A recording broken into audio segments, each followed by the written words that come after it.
এখন বাজে রাত 11টা। তো আমাদের দেখো ছাদ বাগানে যে ড্রাগন ফুল ফুটেছে।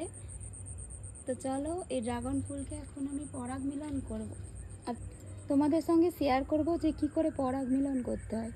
তো এইগুলো দেখো, এই যে পুংকেশর। তো এই পুংকেশরের রেণুগুলোকে এইভাবে তোমরা চামচে করে নেবে। এই যে দেখো হালকা হালকাভাবে এইভাবে, ধরো তোমাদের আমি কাছ থেকে দেখাচ্ছি। এই যে দেখো, এই দেখো এগুলো এই যে পরাগ রেণু। তো এই পরাগ রেণুগুলোকে এই যে এইটাকে গর্ভকেশর বলে। তো গর্ভকেশরে এইভাবে এই যে আমি পরাগ রেণুগুলোকে এই যে মিলিয়ে দিচ্ছি। দেখি আরেকটু নিয়ে নিই। এইভাবে তোমরা হালকা হালকাভাবে এইভাবে নিয়ে পুং রেণুগুলোকে নিয়ে গর্ভকেশরে এইভাবে মিলিয়ে দেবে। দেখো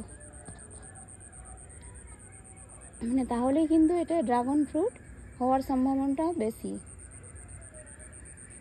রাত্রে যেহেতু পরাগ মিলন করতে কোনো পোকামাকড় আসে না, ওই জন্য এটা হচ্ছে হ্যান্ড পলিনেশন বলে, মানে হাতে ধরে পলিনেশনটা করলে তবে ড্রাগন ফ্রুট হওয়ার সম্ভাবনাটা বেশি হয়।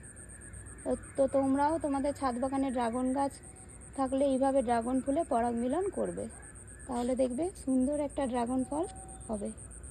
তো চলো আজকের মতো টাটা।